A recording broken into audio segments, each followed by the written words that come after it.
Muy buenas, soy Johnny D para los amigos, y soy el autor del libro Que pagui Pujol, una crónica punk de la Barcelona de los 80.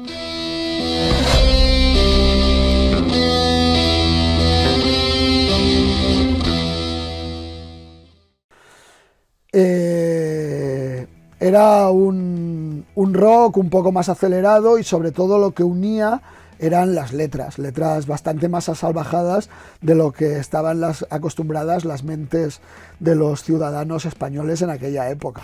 Pero en esos primeros años, ¿qué pasa?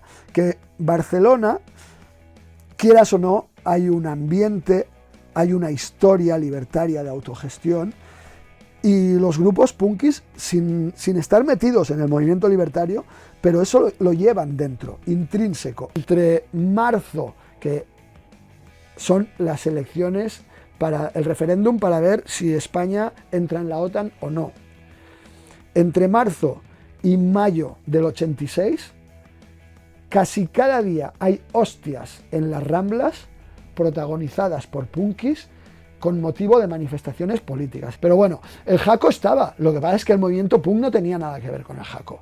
El movimiento punk tenía que ver con la aceleración, y el jaco no te acelera. O sea, es lo que he dicho antes, de que había muchos punkis que no fumaban porros, porque decían, no, los porros te ralentizan, los porros son de hippies, son de quedarte tirado y jijiji jajaja y flipar.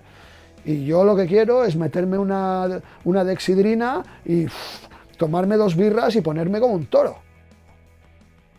¿Cuál es el contexto que aparece en tu libro de la Barcelona de los años 80? ¿Cómo era el contexto en aquella época?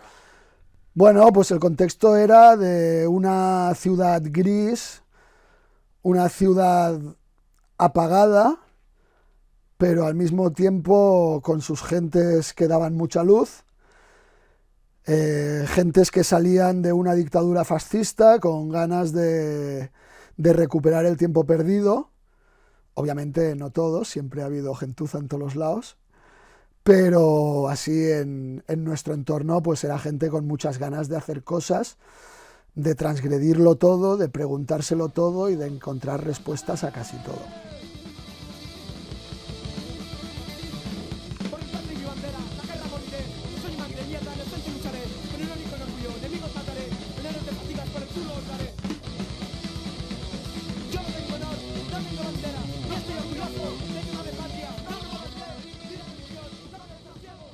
En tu libro hablas un poco, ¿no?, sobre los orígenes del punk aquí en Barcelona. ¿Cómo se inició? ¿Cómo llegó el punk aquí?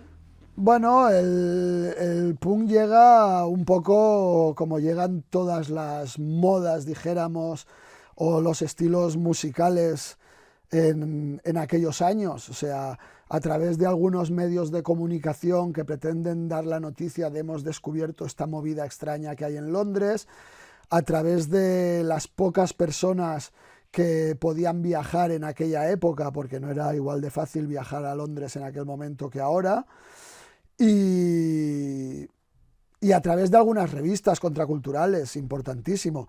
En general, en nuestro caso, mogollón de gente se acuerda, por ejemplo, de un programa de televisión española. Hay que recordar que en aquella época solo había una televisión, que era Televisión Española, y había el programa Informe Semanal, que todavía continúa, y en un programa de aquellos, claro, todo el mundo veía la única televisión que había. Yo personalmente creo que no deben comportarse así, y desde mi punto de vista no veo razón alguna para esta música. Bueno, solo queremos divertirnos mientras somos jóvenes. Total, solo se es joven una vez.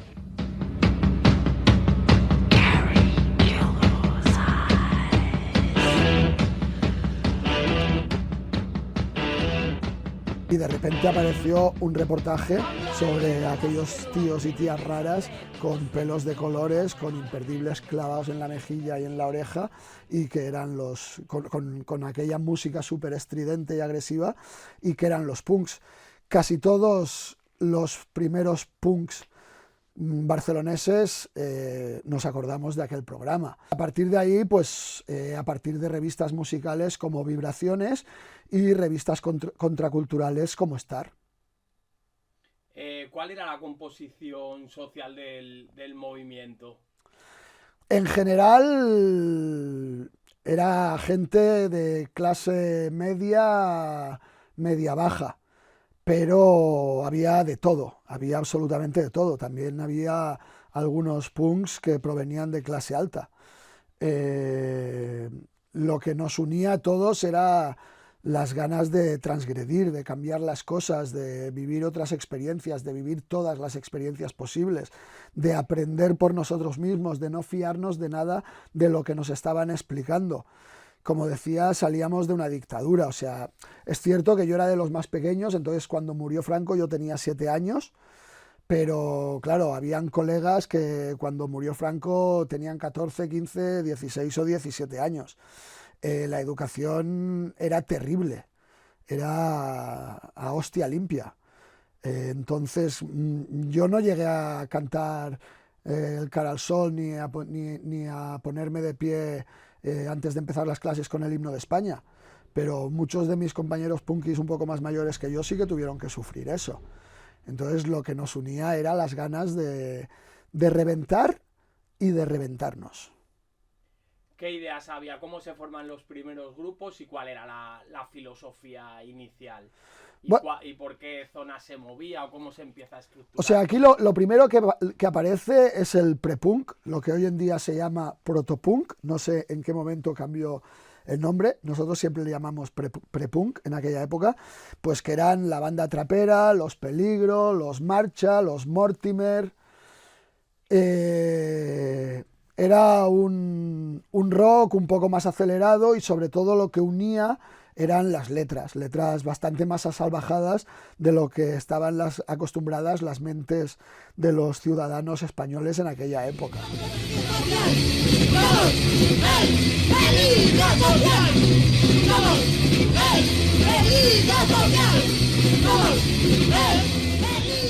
A partir de que se crea Último Resorte, yo creo que es cuando en realidad nace el movimiento punk como tal a nivel musical en Barcelona.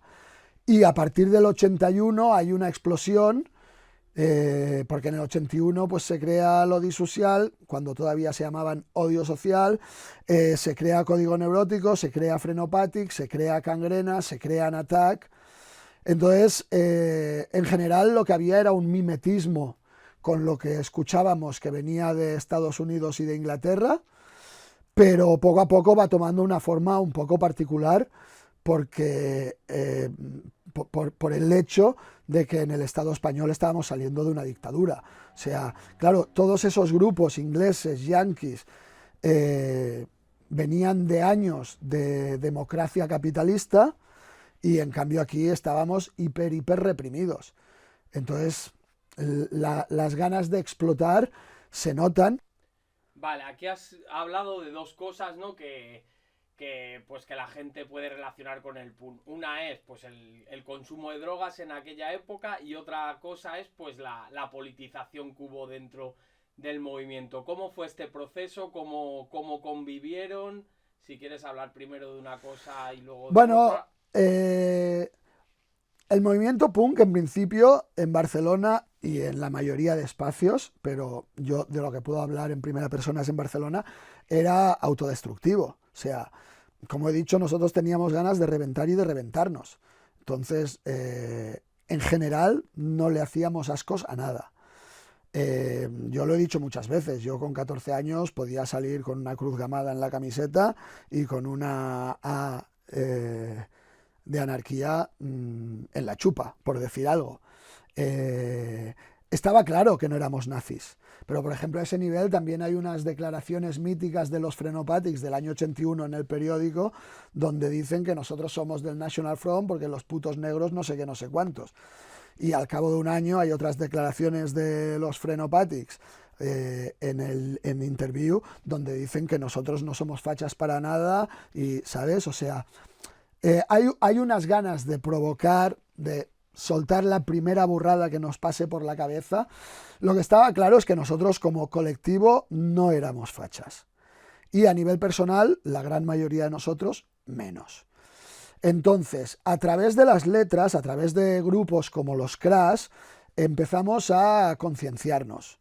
A partir de recibir discos, fanzines de otros países, democrático-capitalistas, donde el movimiento punk estaba altamente politizado, empezamos a tomar conciencia de ciertas cosas. Y tú coges las letras de los primeros Antidogmatics, de los primeros Lodi Social, y son letras altamente politizadas, aunque en la realidad, entre la práctica y la teoría todavía había diferencia. Es decir, nosotros en las letras estaban muy politizadas y eran letras plenamente libertarias, antirracistas, contra el servicio militar, contra el ejército, contra la política, pero todavía no teníamos ni los contactos ni la experiencia como para meternos a sociabilizarnos. Y entonces, hay un dato importante que no tiene tanto que ver con lo político como con lo social y como con nuestras inquietudes, y es que a partir del año 82 aparece un grupo de personas, aparecen individualidades que tienen muchas ganas de hacer muchas cosas, ¿vale? Entonces aparecen fanzines como Drama del Horror, como Melodías Destructoras y NDF, que eran los que yo hacía. Mi hermano y yo montamos el sello Anarchy Records, que fue muy cortito en el tiempo, pero que publicamos la mítica Cinta Desechables y el primer single de Cangrena. Entonces esto es la primera vez que los grupos, que los punks de Barcelona hacen cosas por sí solos, más allá de algún concierto. Pero los conciertos siempre se montaban en espacios que no eran propios, en salas de fiesta, en discotecas, en garitos, etcétera, etcétera. Entonces, los conciertos necesitábamos apoyo externo para montarlos, y en cambio los fanzines, Anarchy Records, programas de radio en Radio Pica, todo eso lo podemos hacer solos, y lo empezamos a hacer. Y entonces, quieras o no, las ganas de hacer cosas y el hecho de hacerlas nos llevan también a preguntarnos qué estamos haciendo, para qué lo hacemos, y si lo hacemos, nos toca defenderlo frente a las actitudes de nuestros compañeros que siguen siendo autodestructivos como nosotros lo éramos 2 o 3 años antes. Y entonces a partir de ahí hay un cambio en nuestra filosofía interna, sobre todo, ¿vale? ¿Y la vida en los barrios cómo era? O sea, supongo que claro, que el punk al final fue un choque estético también, ¿no? La gente en los barrios cómo reaccionaba, y con qué otros movimientos juveniles compartía espacio la juventud, ¿no? En los barrios. Había los punk, no sé si había llegado ya el techno, cómo era la vida en los barrios. Mira, al principio fue un shock. Al principio fue un shock, y hay una anécdota muy famosa que demuestra cómo era la realidad de los punks en aquellos años. En el verano del 82 se monta un concierto en Vallirana. De Vallirana eran los Desechables, y en ese concierto, voy a decir ahora de memoria, pero tocan los Sprites, que era un grupo mod, tocan los Desechables, creo que tenían que tocar los Cangrena, no sé si tocaban los Últimos Resorte, y tocaban los Bastardos de la Reina, que era un grupo inexistente formado por algunos miembros de Último Resorte, con el Dieguillo, que estaba aquí unos días de vacaciones de Vitoria, que después fue miembro de Quemando Ruedas. A la segunda o tercera canción empezaron a juntarse todos los chavales del pueblo. O sea, el único público que había era público que había ido en bus desde Barcelona para ver el concierto, y que luego tenía que esperarse al primer bus de la mañana, o sea, pasar toda la noche por allí. A la segunda o tercera canción empezaron a juntarse todos los chavales del pueblo alrededor del sitio donde se hacía el concierto, y empezaron a tirarles piedras a los punkis. Y al final aquello, hubo un connato de batalla campal, pero claro, era un connato de batalla campal de 200 o 300 chavales del pueblo contra 30 o 40 punkis barceloneses, que son los que habían ido hasta Vallirana para ver el concierto. Tuvieron que salir de allí como pudieron, por patas. O sea, esto está explicado en varios fanzines, y luego los protagonistas que estuvieron lo explican también en El Harto de Todo, el libro de Jordi Llansamà. Pero esto era así, día sí, día también. O sea, en aquella época era la época de los kinkis, del vaquilla y todo esto. En los primeros punkis lo que hacían era llamar la mala onda que había por todos los sitios, y cobraban de todos los lados. Cobraban de los maderos cada día, cobraban de los kinkis. Yo por eso siempre digo, o sea, si ser chaval punky después de una dictadura fascista era duro, imaginaos lo que era ser chavala punky. Y ahí, o sea, hay que hacer un homenaje a todas aquellas primeras mujeres que nos enseñaron lo que era tener ovarios, sentir lo que sentían y decir a la libertad a por todas. Soy así, le guste a quien le guste. Y luego en los barrios había esto, pero en el área metropolitana, por ejemplo, pues empezó a aparecer paralelo esos años también el movimiento heavy. Entonces el movimiento, los heavies y los punkis en general se entendían bastante bien, porque eran chavales de barrio. Los heavies tampoco les molaban mucho a los kinkis, tampoco les molaban nada a los maderos, porque también iban con greñas y todo eso, ¿no? El movimiento heavy en un principio era un movimiento, sin ser político, pero era un movimiento marcadamente de izquierdas, sin lugar a dudas. Entonces, aunque utilizaran también toda esa iconografía de la guerra de los nazis, en muchos aspectos, o sea, mirar al Lemmy. Pero era un movimiento marcadamente de izquierdas, de haz y deja hacer, ¿no? Y entonces, pues en los barrios había cierta afinidad. Y lo que pasa es que en los barrios los punkis no vivíamos apenas, porque ni los punkis ni nadie. Porque en los barrios no había vida en Barcelona.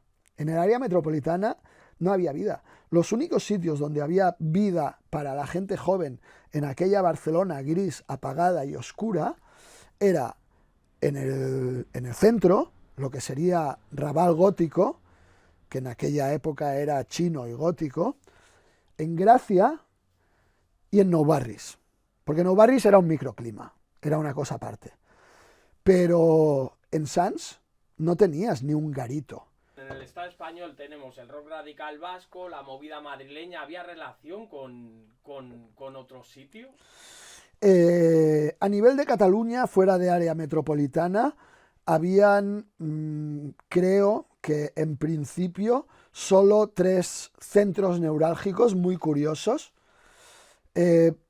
Por un lado, el primero fue Tarrasa, porque en Tarrasa había mucha movida alternativa, habían muchos fanzines y era un poco parecido a Barcelona. O sea, en Barcelona la zona principal de movida, aparte de la Real, estaba alrededor de Celeste, en la calle Argentería, en aquella época era calle Platería, y entonces allí pues nos encontrábamos los punkis, los mods, los rockers, y convivíamos bastante bien. En los primeros años solo teníamos problemas con los Centuriones, que era una banda de Hell Angels, que ya tenían sus connotaciones chungas y que por eso lo llevábamos bastante mal. Y eso en cuanto a Cataluña. Luego, por supuesto, también hay cosas en más pueblos, pero en Gerona, por ejemplo, pues con el tiempo aparecen Los Exterminio, que era una banda, y también en el año 85, si no me equivoco, realizan una primera ocupación. Pero a nivel colectivo poco más. Y en cuanto al Estado español, había un triángulo de acción y comunicativo que era Madrid como ciudad y área metropolitana, Barcelona como ciudad y área metropolitana, y el País Vasco como territorio. El País Vasco tiene sus particularidades, en el sentido de que no hay un núcleo urbano, o sea, obviamente hay un núcleo urbano que es Bilbao, y de ahí pues aparecen los Escorbuto, los MCD, las Bulpes, pero el movimiento punk tiene mucha fuerza en Guipúzcoa, y ya no es tanto en Donostia, sino que es en zonas urbanas, pero de alguna manera urbanas pero rurales, poblaciones más pequeñas, pues como Mondragón, como Rentería, con núcleos potentes y con gente hiperactiva también. Y en Madrid es como en Barcelona, que es un rollo mucho más urbano. Entonces, el contacto inicial es a través de los grupos, pero rápidamente fructifica mucho a través de los fanzines. O sea, quiero decir, los primeros contactos pues son, en Barcelona, por ejemplo, son a través de Último Resorte, pues que es un grupo que ya aparece en ciertas revistas, pues como la revista Star o como Vibraciones, y entonces pues hay punkis del País Vasco y de Madrid que contactan con Último Resorte, y en el momento en que aparecen aquí los fanzines, perdón, pues fructifica mucho más esta relación fascinerosa. Es decir, en el País Vasco hay Única Alternativa, hay Destruye y hay Brigada Criminal, que eran los 3 fanzines más potentes.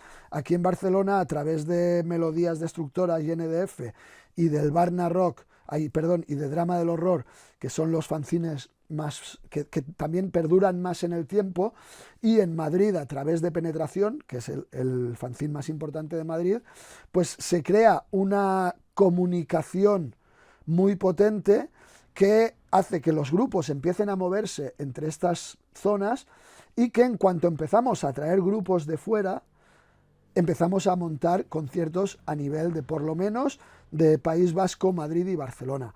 Y muy rápidamente se une Zaragoza, con menos fuerza, pero al estar también entre los 3 sitios, o sea, pues es muy natural.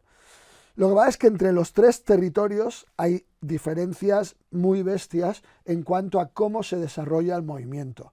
Porque si bien crece de manera paralela, en el País Vasco, por el hecho de tener un ferry desde el País Vasco a Inglaterra, hay una relación directa con el punk de Inglaterra, cosa que aquí no tenemos. Entonces, en el País Vasco probablemente aparece un poco antes el punk del 82, dijéramos, ¿sabes? Quiero decir, tú escuchas los primeros conciertos de los RIP y aquí poca gente hacía algo parecido, o sea, los Attack.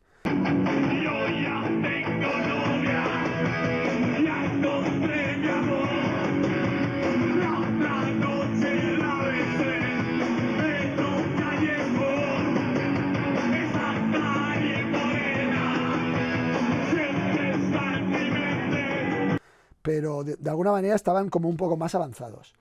Pero bueno, la evolución es diferente, porque los primeros discos que aparecen de grupos del País Vasco, que son Escorbuto y RIP, aparecen a través de sellos discográficos de Madrid, de La Movida. Pero a partir del 85, el movimiento punk entra dentro de lo que se denomina el rock radical. El rock radical es absorbido, entre comillas, por la izquierda nacionalista. La izquierda nacionalista tiene cierto poder económico, por supuesto, tiene mucho más poder económico que el movimiento punk como tal, y entonces hay unos sellos vascos que dan cobertura al movimiento punk vasco. Y de repente nos encontramos que todos los grupos punks vascos, incluso los que se han creado en el año 84, están publicando álbumes en el año 85, 86, mientras que en Barcelona los grupos que llevan desde el 81, ninguno tiene un álbum publicado, ¿vale? Esto, ¿por qué pasa en el País Vasco? Por esta entrada de la izquierda abertzale con su capacidad económica. Empiezan a hacer grandes festivales, pabellones, empieza a mover mucha gente también, es una realidad. En Madrid lo que sucede es que está La Movida, y con La Movida están los sellos independientes.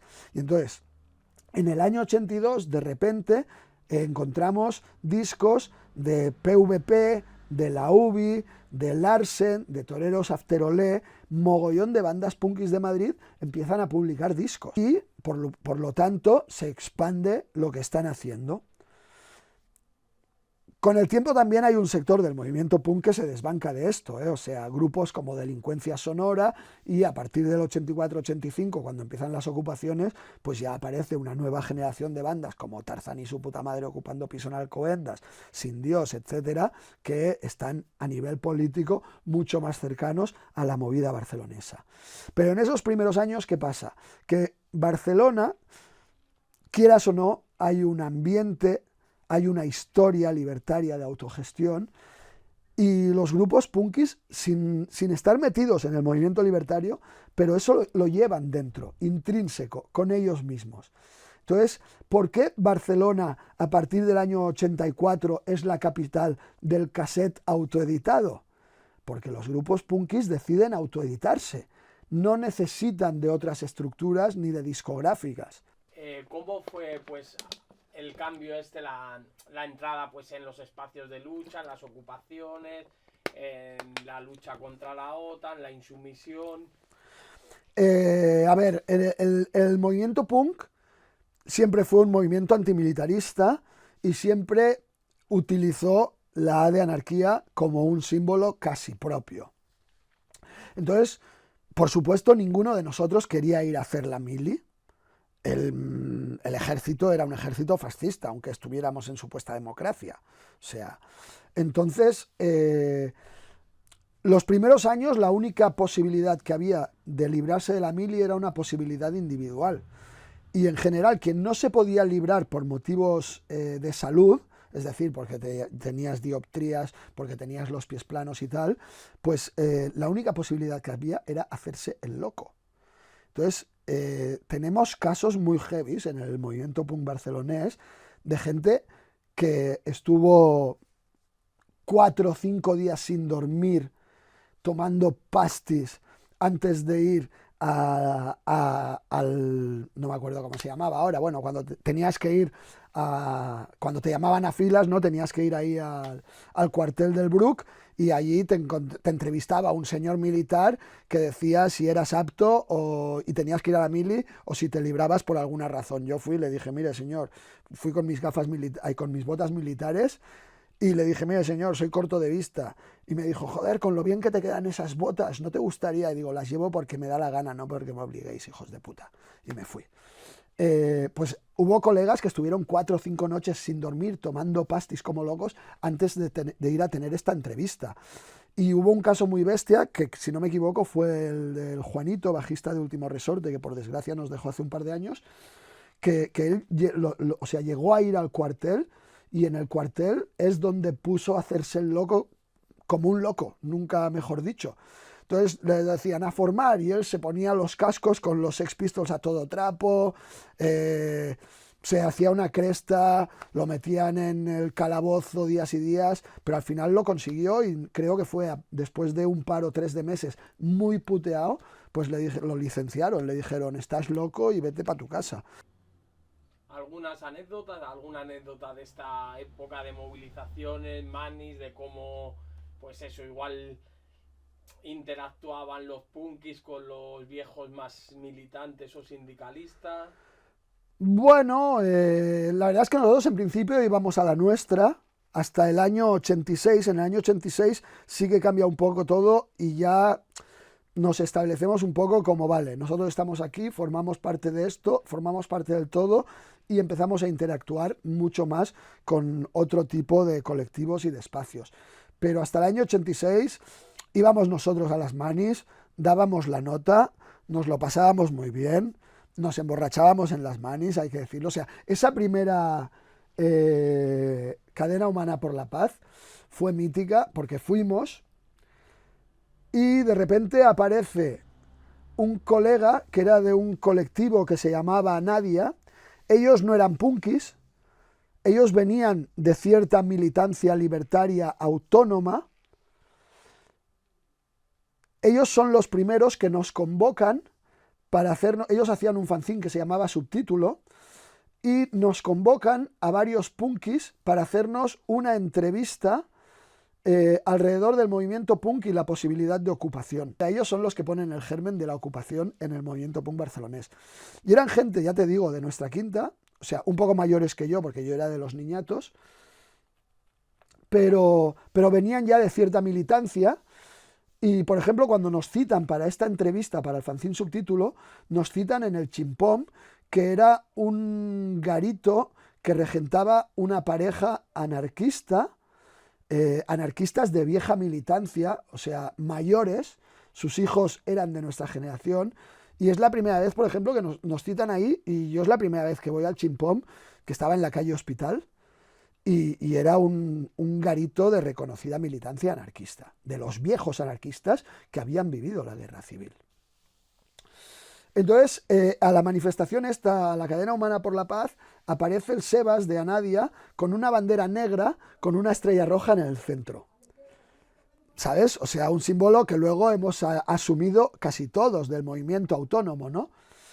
Y los punkis, o sea, nosotros, de repente hubo alguien que venía con una calavera con una cresta. Y entonces, en el palo de la bandera negra con la estrella roja, metimos la calavera con la cresta, que se llamaba Pancracio. Y claro, es que aparecimos en todos los periódicos porque íbamos con la bandera negra, con la estrella roja, con una calavera encima humana, que no era real, obviamente, con una cresta verde, y todos los punkis, o sea, 50, 60 punkis. Ese día me acuerdo, por ejemplo, que hicimos hasta un castell, ¿sabes? O sea, los punkis unos encima de otros y uno arriba ondeando la bandera. O sea, me parto el culo ahora porque es que... Pero, claro, toda la gente nos miraba diciendo... Esta fue la primera vez que apedreamos la embajada yanqui de Vía Layetana. Y a partir de ahí vinieron unas cuantas más. Y bueno, así era esos primeros contactos con los movimientos sociales. Yo dejé los estudios, o sea, cuando ocupamos en diciembre del 84 la primera casa, el día después hicimos una rueda de prensa. Ocupamos un viernes, el sábado hicimos rueda de prensa porque teníamos compañeros detenidos, hicimos la rueda de prensa en el Ateneu Llibertari de Gracia. Nuestro abogado era Mateo Seguí, abogado de causas libertarias infinitas, grandísimo compañero a quien el movimiento barcelonés le debe tantísimo. Y al día siguiente, el domingo, aparezco en la portada del periódico a todo color, con otros compañeros. Está la Silvia de Último Resorte, si no me equivoco, estoy yo, alguno más, el Mimosín de Subterranean Kids, creo, y bajo el titular "Nacen en Barcelona los ocupapisos". Al día siguiente, lunes, yo voy al instituto y claro, o sea, era el último grito del instituto, o sea, un profesor diciéndome: tú para qué mierdas haces eso, que no tienes casa, los chavales diciéndome no sé qué. Yo era una persona muy pacífica, pero ese día no me acuerdo, hubo uno que no me acuerdo que me dijo, que al final le di 2 galletos y me fui a casa y le dije a mi madre: no pienso volver al instituto. Y yo ese día dejé los estudios. Entonces, esto fue un poco la dinámica más o menos generalizada de la gente de mi entorno, ¿no? Entonces, eso, en el 85 de repente aparece el colega el Coque, y dice: oye, que estoy currando. Claro, muchos teníamos una Vespino, una moto 49 centímetros cúbicos en aquella época, y dice: hostia, he encontrado curro, estoy currando en VS, una empresa que hay en la Gran Vía, y ¿por qué no te vienes a currar? Y es súper fácil, o sea, tú vienes, te apuntan y vas llamando y te van diciendo: ves aquí a recoger un sobre y llévalo allí, ves aquí, y te van dando curro y a final de mes te pagan. Y bueno, total, que me metí yo. Al cabo de unos días se metió el bajista de Xitesea, el Casanev. Al cabo de un tiempo se metió el que más tarde fue cantante de Tropelnat, el Marc Petit. Se metió el Ghost de l'Odi Social, y total, que teníamos una empresa de mensajeros super punky aquí en Barcelona, que era VS, y que acabó fatal, obviamente, como no podía acabar de otra manera, porque al cabo de un año llego yo un día a currar, tengo que ir a la oficina a entregar papeles o a cobrar a una cosa de estas, y de repente me veo un agente en la puerta con una pancarta, me acerco y es el Iñaki del local. El Iñaki del local, con otros tíos, colegas, el local no existía todavía, del Ateneu Llibertari de Poble-sec, donde en esa época yo todavía no estaba, pero al cabo de unos meses estuve unos meses allí militando, y digo: ¿qué hacéis aquí? Y dice: joder, pues que ayer se murió un tío del Ateneu Llibertari de Poble-sec que estaba currando en esta empresa, y nadie lo sabíamos. Se había matado en un accidente currando, la empresa se había callado y no había dicho nada. Y claro, o sea, yo no lo conocía, se llamaba Chinorri, el chaval, Y yo no lo conocía de casualidad, porque conocía a mogollón de la peña del Ateneo Llibertari de Poble Sec. Y rápidamente empezamos a movilizarnos y claro, como que allí estaba mogollón de punkis currando en esta empresa, pues paramos la empresa. 2 días después hubo el entierro. Cuando hubo el entierro paralizamos todas las empresas de mensajería de Barcelona. Hubo una manifestación con miles de motos hasta el cementerio. Apareció también en todos los periódicos. Y a partir de ahí el jefe se dio cuenta que tenía un problema. Y al cabo de unos meses habían elecciones sindicales. A mí me convencieron para presentarme por la CNT de Cataluña, la actual CGT. Fui elegido como el delegado sindical más joven de España. Y rápidamente ahí el jefe ya vio que el marrón era total y entonces montó otra empresa para provocar la quiebra y echarnos a todos los punkis a la calle, y así acabó la cosa. Pero bueno, esto venía por el tema de cómo nos buscábamos la vida, ¿no? Y la verdad es que no, era muy difícil buscarse la vida. Había principalmente quien hacía esos trapis o quien era mensajero, y luego quien tenía algún curro familiar que obviamente pues se podía permitir el lujo de, mira, me bajo la crestita un poco y voy a currar en la panadería a mis viejos, por decir algo. Y el tema drogas, o sea, yo recuerdo al principio, o sea, yo entré en el movimiento con 14 años, yo me había emborrachado una vez en las fiestas de mi pueblo, lo típico de las fiestas del pueblo, que te emborrachas. Yo no bebía ni cerveza ni nada de alcohol. Yo lo que bebía era zumo de piña. De hecho, había gente que me llamaba el zumo de piñas. En general, pastis, anfetaminas, consumía todo el mundo. Porque además te las daban en las farmacias sin receta. Era algo... Entonces... Y porros fumaba casi todo el mundo. Había alguna gente que no, porque decían que los porros eran de hippies, que te ralentizaban, que te adormecían, y en cambio las pastis pues te daban speed, ¿no? Luego, ¿qué pasa? Que a partir del 83 llega el jaco. Y lo que pasa es que ahí hay un corte generacional muy marcado. O sea, los mini punkis, los punquitos que nos llamaban... entendiéndonos por la generación del boliche, del gos, la mía, los nacidos en el 67-68, que en el 83 teníamos 15, 16 años. Nos plantamos, o sea, claro, ya te he dicho que yo es que no tomaba nada, no bebía alcohol, yo era un niño muy sano. Pero claro, vemos que el jaco es un problemón. Yo me acuerdo mucho, por ejemplo, en esa época yo salía mogollón de noche con mi hermano, obviamente, pues porque yo tenía 14, 15 años y mi hermano tenía 17, 18. Entonces mis padres muchas veces me dejaban salir con él de noche. Si iba sin él no me dejaban salir la mayoría de veces. Entonces yo iba con él, mi hermano también había entrado en el movimiento a través mío y ya estábamos tocando juntos y todo eso, quiere decir que íbamos con la misma peña, pero estábamos con la peña que hacía fanzines. Entonces había un fanzine que se llamaba 17 segundos, que era rollo post-punk, darky, que se diría hoy en día, rollo Cure, Bauhaus, Parálisis Permanente, toda esta onda. Y luego había otro fanzine que se llamaba Contaminación, que jugaba un poco entre dos aguas, entre este rollo post-punk y el rollo punk. Y los chavales que hacían estos fanzines iban siempre con nosotros y de repente les entró la vena de que querían probar el jaco. Que querían probar el jaco y vamos a pillar jaco, vamos a pillar jaco. Y mi hermano, que era anti-jaco total, los convenció de decir, mira, vamos a meternos un día una farra de coca, pero pasar del puto jaco. Y ese fin de semana, por ejemplo, mi hermano me prohibió ir con ellos porque iban a meterse una farra de coca. Yo, es que ya te digo, no fumaba ni porros, o sea, dudo mucho que me hubiera metido nada. Pero, por si acaso, mi hermano dijo, no, este fin de semana no puedes venir con nosotros. Y se fueron a meter una farra de coca, mi hermano intentando que no se metieran en el rollo jaco. Al final los dos acabaron en el rollo jaco. Sobrevivieron, por suerte.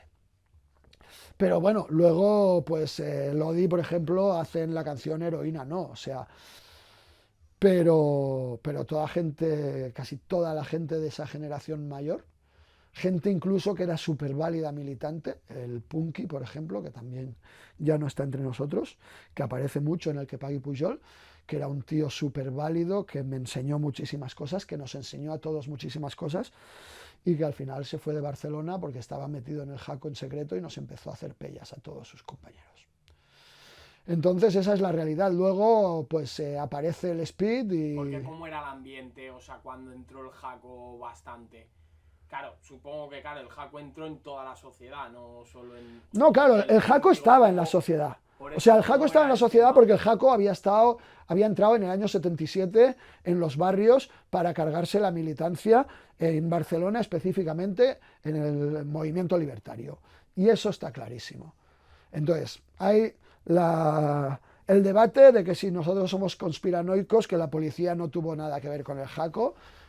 Lo siento mucho, no me lo creo para nada. Obviamente la gente se enganchaba al Jaco por voluntad propia, pero que había un empuje para que el Jaco llegara a unos precios reducidos a los barrios más combativos, es algo obvio. Y que mucha gente ha declarado que el que estaba vendiendo hachís en el barrio un día, al día siguiente de repente de la nada apareció vendiendo Jaco muy barato. Y luego los precios se empezaron a disparar para cuando ya la gente estaba enganchada. Pero bueno, el Jaco estaba. Lo que pasa es que el movimiento punk no tenía nada que ver con el Jaco. El movimiento punk tenía que ver con la aceleración. Y el Jaco no te acelera. O sea, es lo que he dicho antes, de que había muchos punkis que no fumaban porros. Porque decían, no, los porros te ralentizan. Los porros son de hippies. Son de quedarte tirado y jijiji, jajaja y flipar.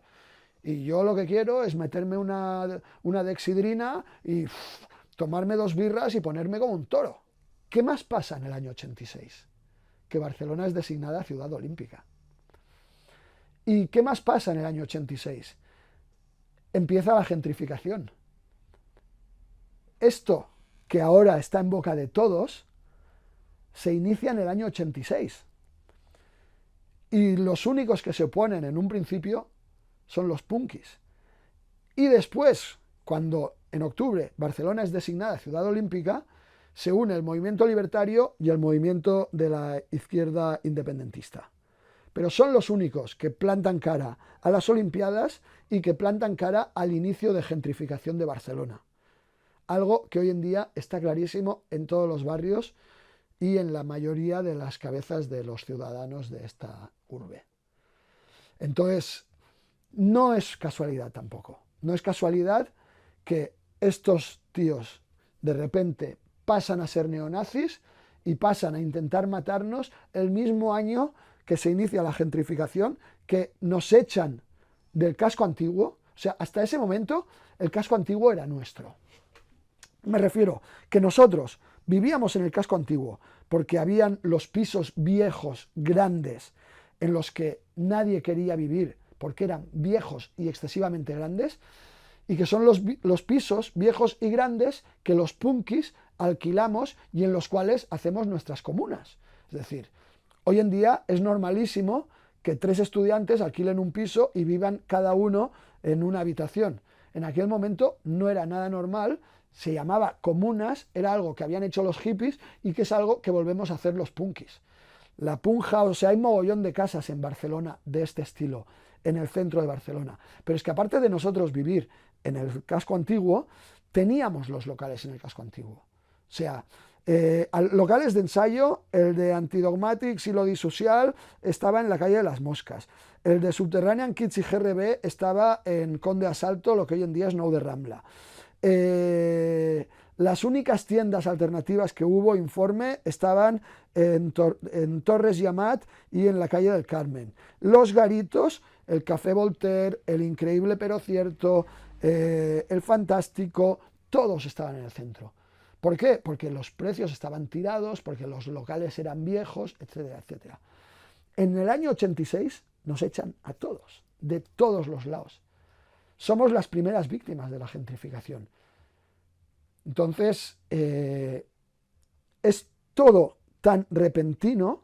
Además, si pillas la cronología final que hay en el Que Pagui Pujol, se ve claramente, o sea, entre marzo, que son las elecciones para el referéndum para ver si España entra en la OTAN o no.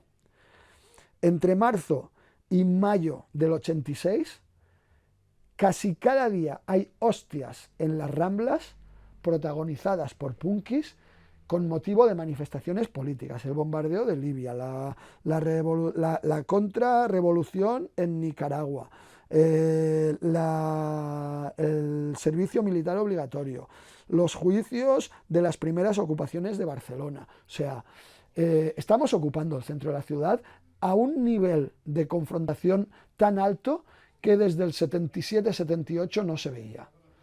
Y los que tienen el poder en esta ciudad sacan las uñas, dicen esto hay que pararlo, y de repente aparecen los neonazis, aparece la gentrificación, Barcelona es designada ciudad olímpica y se acaba todo. Mira, en el año 81-82 yo creo que podemos hablar de 50, 70 punkis en Barcelona. O sea, igual había alguno por ahí, pero ¿sabes? Lo que era los del Guinardó, los de Gracia, los del Hospitalet, los que estábamos un poco no adscritos a ninguno de estos núcleos más compactos, 70, por ahí iría. En el año 86, 85-86, hay conciertos como el Euskal Rock y el Nicaragua Rock, con cerca de 10.000 personas. Expandió en 4 años una cultura que llegó a ser en los barrios y en la juventud pues una de las mayoritarias. Totalmente. Lo que pasa es que es cierto que el hecho de que nosotros politizáramos tanto el movimiento también hace que mucha gente se salga, ¿vale? Porque había gente, o sea, claro, ocupamos, gente detenida, volvemos a ocupar, gente en la cárcel.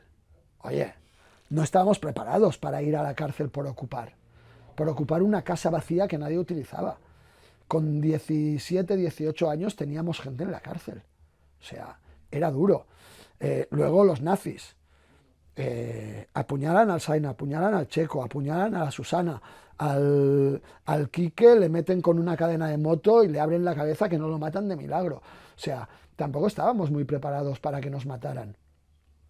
Fuimos adquiriendo la conciencia y la práctica, o sea, porque a los nazis les fuimos respondiendo una a una, pero nadie estaba dispuesto a matar, mientras que los nazis sí que estaban dispuestos a matarnos, ¿vale? Y es cierto que en alguna de estas, pues, te tocaba defenderte. Todos íbamos armados. Yo nunca llevé un pincho, por ejemplo, porque no quería llevar un pincho, pero yo iba siempre con una porra extensible de madero secreta y con un spray antimanguis. O sea, porque te tenías que defender. Entonces, todo esto hizo que mucha gente se fuera alejando del núcleo. Pero esto fue nuestra realidad. De toda esta época, ¿qué pozo ha quedado? O sea, ¿tú crees que el punk sirvió para, pues, esas a ver, ideas o sea, lo que ha quedado ahora, o sea, algo muy reconocido. Movimiento Ocupa en Barcelona entre los años, por decir algo, 95 y 2005, ¿no? O sea, si no hubiéramos estado nosotros antes, o sea, seguramente habría llegado, pero habría llegado de otra manera. O sea, eso bebe directo, se alimenta de todo lo que hizo el movimiento punk en Barcelona antes. El do it yourself continúa existiendo, o sea, la autogestión musical continúa existiendo. El local que acabamos de ganar colectivamente comprando el espacio físico entre todas y todos, no existiría sin el movimiento punk. Entonces, por supuesto que hay mucho pozo. Pero al mismo tiempo pienso que, bueno, que si no hubiera sido el movimiento punk, habría sido otro movimiento. El Poli, el bajista de Lodi Social, en la primera o segunda presentación, en la segunda presentación que hice de este libro hace 13 años, yo dije, Yo me acuerdo perfectamente del día que me hice punk y me dijo, Johnny, eso es mentira. Tú no te hiciste punk. Tú naciste punk. Ese día te diste cuenta que lo eras, que es diferente. Y es cierto, tienes razón, porque yo, como he dicho antes, desde los 10 años, a mí ya me atraía. O sea, yo desde el primer disco de Ramoncín, que escucho Ramoncín y digo, guau, hostia, molan las letras de este pavo. Y con 12 años me compro el Road to Ruin de los Ramones y me compro un disco de los Dictators y Iggy and the Stooges, Raw Power. Me acuerdo perfectamente del primer día que escucho en la radio Ciutat Podrida de la banda Trapera del Río. Entonces, ¿por qué me acuerdo de todas estas cosas? Pues porque yo era así y estaba buscando eso, y cuando lo encuentro digo, hostia, qué guapo. Entonces, yo era punk, ¿vale? Pero ¿por qué era punk? Por casualidades de la vida. Porque nací en los años 60 antiautoritario. Si hubiera nacido en los años 50 antiautoritario, habría sido hippie. Y si hubiera nacido en los años 80 antiautoritario, pues igual habría sido rabero o una cosa, ¿sabes? No lo sé. Quiero decir que si no hubiéramos sido punkis, habríamos sido otra cosa. ¿Qué es lo importante en realidad? Que nacimos antiautoritarios. Y obviamente el movimiento antiautoritario existirá siempre. Y podrá tener diferentes formas culturales con mayor o menor influencia, porque por suerte el movimiento libertario, el movimiento antiautoritario no es punk. El punk es movimiento antiautoritario. Pero movimiento libertario hay más allá del punk. Socialmente no existe. O sea, el trap que se hace con pocos medios... Me voy a explicar. Espera. Socialmente no existe una subcultura parecida a lo que para nosotros fue el punk. No existe. Porque el punk unificaba dos cosas muy claramente. Y es lo que he dicho. Unificaba las ganas de romper, somos jóvenes, hemos de aprender por nosotros mismos, agresivamente en lo estético, en lo musical, en lo literario, pero con lo antiautoritario, intrínseco.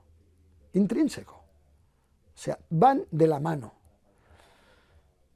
No hay nada parecido. En lo cultural, para mí, a nivel individual, lo que más se puede aparecer es el trap. Y este rollo urbano radical. Obviamente, en lo urbano hoy en día se mezclan muchísimas cosas. En Cataluña, especialmente, lo urbano es ultra comercial y bastante socialmente cutre, ¿vale? Porque lo están potenciando los medios de comunicación del poder. Entonces, obviamente, ¿por qué los medios de comunicación del poder están potenciando la cultura urbana? Porque le han quitado todo contenido y entonces es apta para la masificación. Pero a nivel individual, el rollo trapero me parece que sí que contiene bastante ese individualismo juvenil que nosotros teníamos, de querer romper con lo anterior. Y yo cuando veo a mis compañeros de generación y de movimiento punk diciendo vaya mierda que escuchan los chavales hoy en día, me acuerdo exactamente de mi padre diciendo qué es la mierda que estáis escuchando. Y eso me hace pensar que hay gente que envejece no todo lo bien que pudiera. Porque si no te das cuenta de que estás reproduciendo lo mismo contra lo cual te plantaste cuando eras joven, es que estás reconociendo que solo era una maldita locura de juventud. Y para mí nunca fue una locura de juventud. Fue y es una locura de vida. ¿Está muerto el punk hoy en día? A ver, el movimiento punk no está muerto. Porque yo veo grupos punkis que nacen, chavales punkis por las calles, pero que nadie pretenda comparar el movimiento punk actual con lo que vivimos nosotros. Porque, primero, lo de rompedor que tenía en 1982 el movimiento punk, ya no lo tiene. Lo de escandaloso que tenía, ya no lo tiene. Lo de innovador que tenía, ya no lo tiene. Porque están reproduciendo lo que otros han hecho antes. Durante ahora ya 50 años. 48, 49, o sea, 50 años desde que se nacieron los Ramones. Entonces, lo siento mucho, pero esto ya no es lo que era. Para mí hoy en día el movimiento punk es algo parecido a una división del movimiento libertario. Pero a nivel sentimental, a nivel vivencial de emotividad, no tiene nada que ver con lo que vivimos nosotros, porque no puede tenerlo.